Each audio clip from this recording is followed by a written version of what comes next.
Budgeting for the whole year is a really great way to visually see your goals, visually see where your money is going to be going, what months are going to be higher. If you have 3 paycheck months every once in a while, or you're working on paying off debt, or you're working on some really big goals, being able to see the whole year in a whole is a really great way to budget. Now, I'm not saying that when you're doing an annual budget that you shouldn't do a monthly budget as well.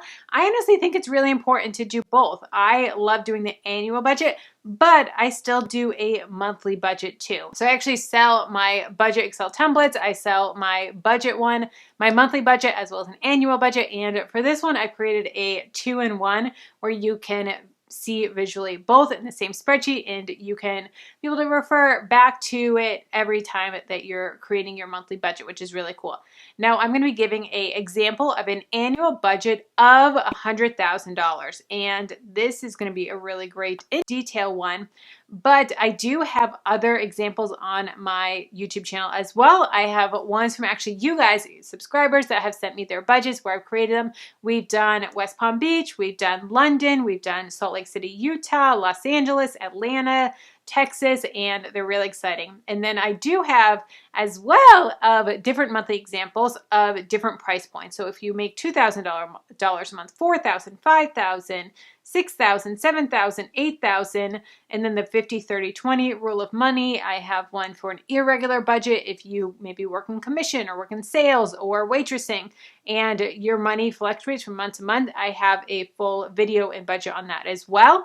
I'll have all of those linked down below in the description. So jumping right in, like I said, this is for someone that makes $100,000 a year, or a family that makes $100,000 a year. But as we know, that's not take home. So take home for a $100,000 budget is about, depending on how much you have taken out with insurance and benefits, different things like that, it's about $77,400. That's what this example is. Now, I am so big on side hustles, as you know, and creating additional streams of income. We should never rely only on our day job, right? So I am super big on that. So this person has $1,000 side hustle that they're bringing home every single month on average.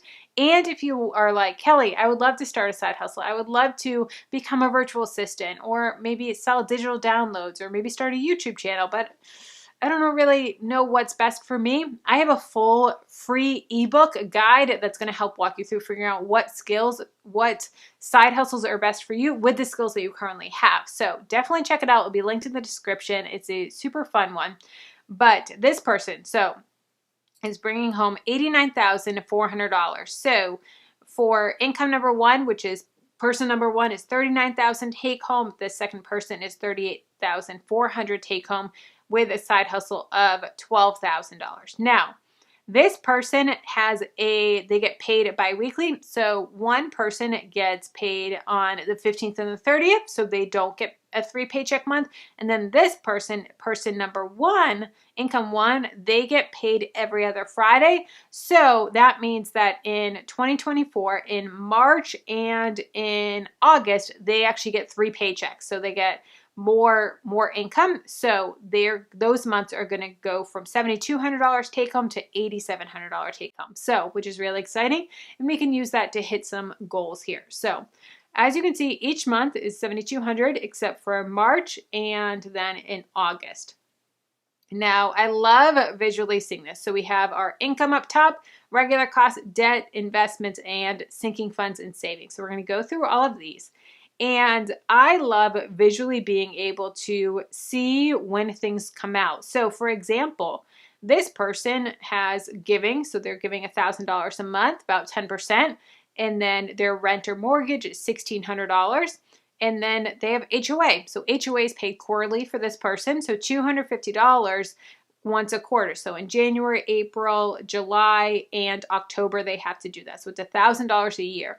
So they're able to see, okay, for these months, we have to maybe adjust some other things because we do have additional expenses. So this is one thing that's great about visually seeing it for the year. Or maybe they have childcare. Like for me, we're going to be starting my daughter Peyton in childcare in the fall. So they don't have that expense, but then in August, childcare kids, and so $450. So towards the end of the year, they're going to have to readjust their budget. And so being able to see for the full year is a really great way to do that. And then if you have annual expenses, so if you have expenses that are subscriptions that only happen one time a year. So for instance, we use 1Password. I have a full video on 1Password, but that's our password management software that we use, and that's $60 a year. So in May, they have to pay that $60. So I love being able to see those things. And then with this as well is, let's see, electric. So electric, it fluctuates, at least in Florida. I live in Florida, and so it is less expensive in the winter because we're not running our AC. And then the summer, when it is wicked hot, we are blasting our AC. So for this one, in January, February, March, it's only $75 that we're expecting. And then April is $80, May is $85, $100, $100, and then it starts to taper off again as the cooler months come. So that's a great way to visually be able to see that as well.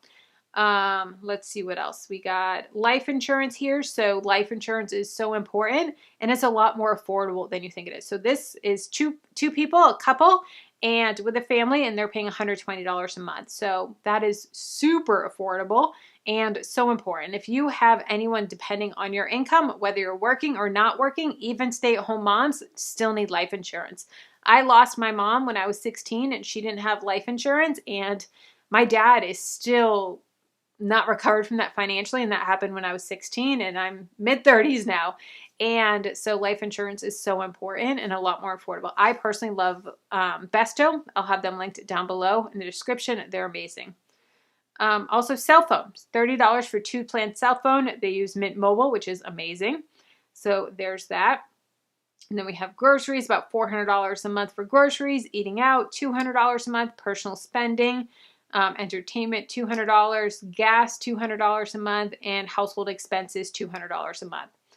So all of their regular costs range from $4,500 all the way up to $4,900 here. Oh, $5,200 here in October.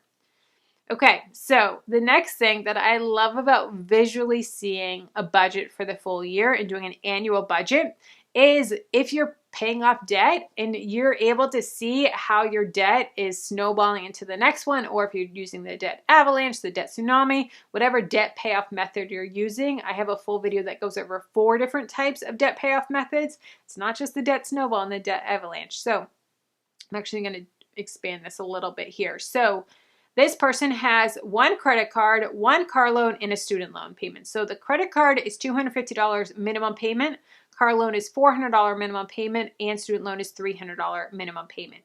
So what is so great about this, and what I do when I do this, is I put the minimum payments for all of the debts in here in the budget, and then I go through all the other expenses that we have. So we have also, we're putting money to index funds, to IRA, to general savings, all of that.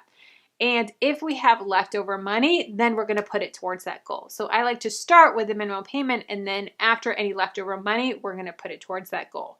Now, this person, they ran out of money because, as you can see here, they're running $200 a month every month to their index fund, but this month it was a little tight, so they only paid the minimums, and then they only paid $59 towards the index fund. Now, I also personally believe that you can have more than one financial goal that you're working towards at a time.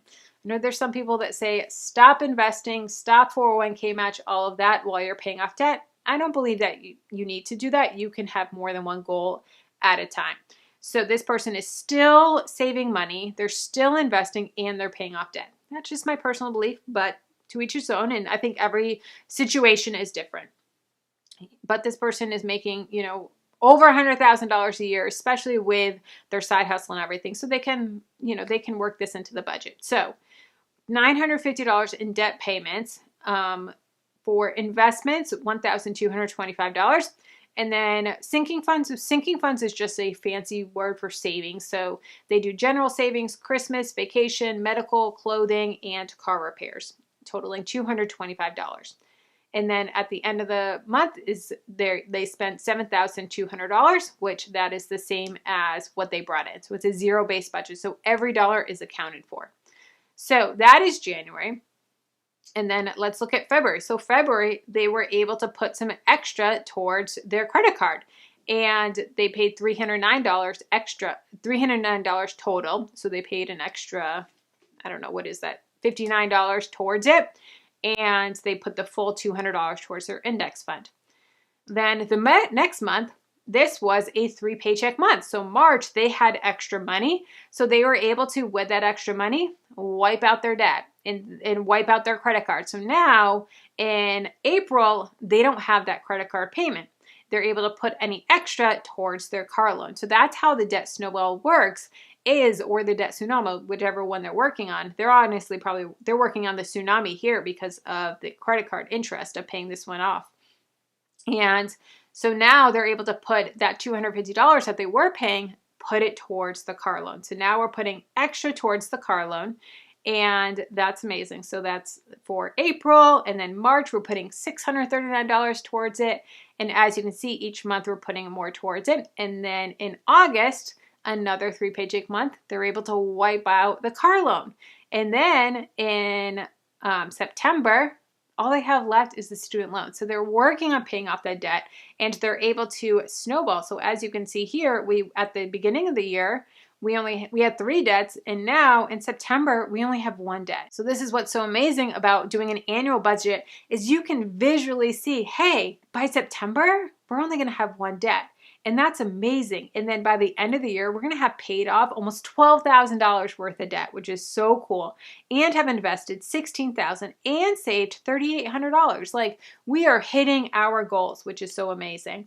So this is the annual budget, and this is how you can use it to visually see your goals so that you can see a full year in advance. You can see a full year of what it's going to look like. Now, like I said, month to month, I still recommend doing a budget. But you can use the annual budget to say, oh, okay, when I'm creating, let's see, May, I know in May I'm going to have to do that 1Password. I know that these are the expenses I'm going to have. I know that roughly my electric bill is going to be $85. Okay, and then when I'm creating my budget in August, I know, okay, now we're going to have to start adding daycare costs. Okay, now we're going to be looking at these things, and you can see, okay, this is what it's going to look like. And so that way, when you're creating the budget for the month, you're able to tweak it and add those things because you already set up the pre-plan at the beginning of the year. So like I said, I have this Excel spreadsheet budget down below. It also works with Google Sheets as well. I have other printables and motivation to keep you going on your journey to get your finances in order and make huge progress this year. It's going to be an amazing year. I'm so excited for it. And let's keep the conversation going. If you want to see real life examples of real budgets from you guys, from subscribers, check out this playlist here. And if you want to see some cashback apps, ways that you can earn money from places you're already shopping, you're already buying groceries, you're already buying gas, might as well earn some cash back. Check out this video here.